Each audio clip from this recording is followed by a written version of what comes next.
Pak Pendeta, seberapa manfaat sih yang sudah dirasakan oleh orang-orang Papua?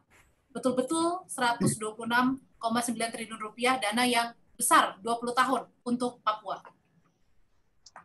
Iya, saya sampaikan shalom untuk semua saudara yang menyaksikan acara ini. Saya harap setiap telinga mendengar dan perhatikan baik-baik karena ini waktu terbaik untuk bicara tentang orang Papua, secara khusus orang asli Papua. Malam ini saya ada di sini berbicara dari aspek penggembalaan dan sebagai teolog yang melihat langsung persoalan Papua dari hari ke hari 20 tahun yang lalu. Hari ini Otsus tidak menarik lagi buat masyarakat. Artinya mereka mengatakan tidak menjawab kebutuhan kami. Jadi kami para pendeta berkhotbah dan menyampaikan tentang kesejahteraan, bahwa Tuhan akan memberkati kita, tetapi mereka bertanya, mana? Karena kata khusus yang dipakai dalam otonomi khusus, special autonomy, what is the meaning of that? Jadi mereka berkata, daripada tidak ada arti atau tidak menjawab kebutuhan, lebih baik berhenti di sini dan kami memikirkan cara baru. Nah, ini cara baru ini yang sekarang ini membuat seperti semua pihak jadi seperti terbangun sekarang. Semua berusaha, tetapi istilahnya air sudah ada di leher. Sudah mau tenggelam. Nah, orang Papua sudah menderita begitu lama. Nah, apa yang ditemukan oleh LIPI sejak tahun 2009 itu ada 4 hal. Ini akar masalah yang seharusnya diselesaikan. Kalau ini tidak, maka mau menjadi otonomi khusus keberapapun tidak akan menjawab persoalan. Sungguh, kami dari perspektif para pendeta, dan kalau mau bicara tentang kebutuhan atau apa masalah Papua, tanyalah pendeta. Pendeta lebih tahu karena dia yang punya umat. Semua orang yang datang dari luar Papua, mereka hanya datang untuk mencari nafkah, mencari hidup, dan itu welcome. Tetapi persoalan Papua adalah yang jumlah populasinya sangat kecil. Dan itu dari sejak awal mula sampai hari ini, 4 akar masalah ini belum selesai. Nah, saya singkat saja. Akar pertama adalah pelurusan sejarah. Sejarah status politik Papua itu bukan rahasia. Dunia sudah mengetahui hal itu. Nah, karena itu Indonesia harus hari ini berpikir serius. Luruskan dulu ini. Yang kedua, pelanggaran HAM, kekerasan yang terjadi sejak tahun 62 ke atas. Itu bukan rahasia. Semua orang Papua tahu. Tidak ada satu daerah pun di Papua yang tidak berdarah. Dan kami para pendeta menyambut yang lahir, tapi kami juga menguburkan yang mati. Apa artinya itu? Apalagi dengan statement atau slogan NKRI harga mati, betul-betul memang mematikan. Akhirnya Papua merdeka juga, itu Papua merdeka harga mati. Dan dua-dua ini mematikan. Ya, jadi saya harap malam ini kita betul-betul bicara tentang keseriusan masalah ini. Yang ketiga masalahnya adalah diskriminasi dan marginalisasi orang Papua di tanahnya sendiri. Hari ini penduduk yang datang dari luar dulu melalui transmigrasi yang begitu luar biasa, sehingga masyarakat yang sedang menyesuaikan diri dengan pembangunan, dia kalah luar menguasai seluruhnya. Dan mereka mulai terpinggirkan. Marginalisasi itu fakta hari ini.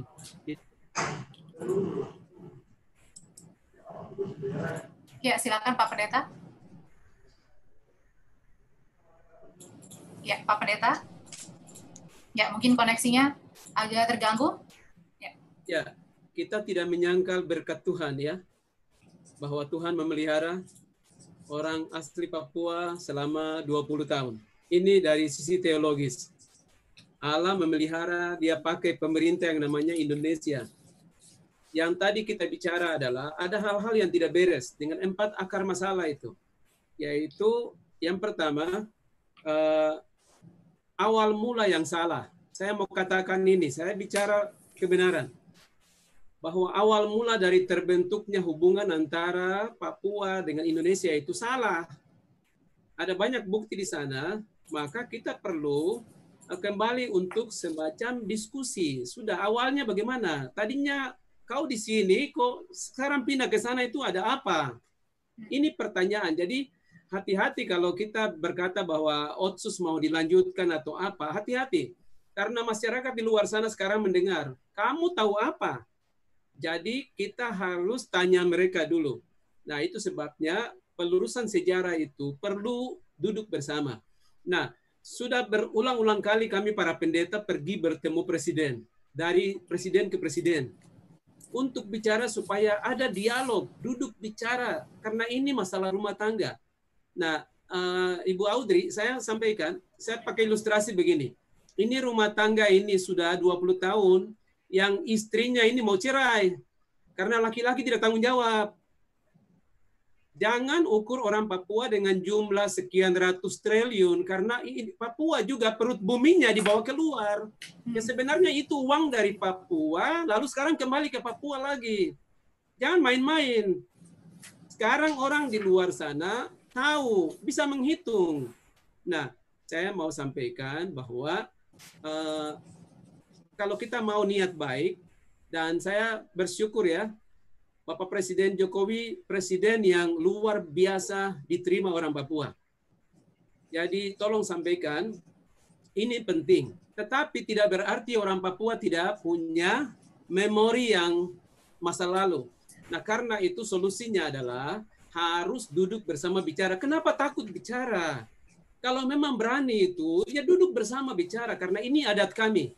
Kalau ada masalah keributan rumah tangga, duduk di para-para, duduk di tempat untuk bicara baik-baik, makan pinang sambil bicara, aduh sudah begitu, sudah. Kalau begitu sudah. Kenapa takut sekali? Lalu kirim TNI, kirim pasukan, lalu bikin. Saya mau sampaikan, tidak akan pernah selesai. Karena orang Papua itu terluka. Nah, jadi kami para pendeta selalu jadi pemadam kebakaran. Kalau sudah ribut, sudah ini, panggil para pendeta, coba ini, tidak ini. Tidak boleh begitu.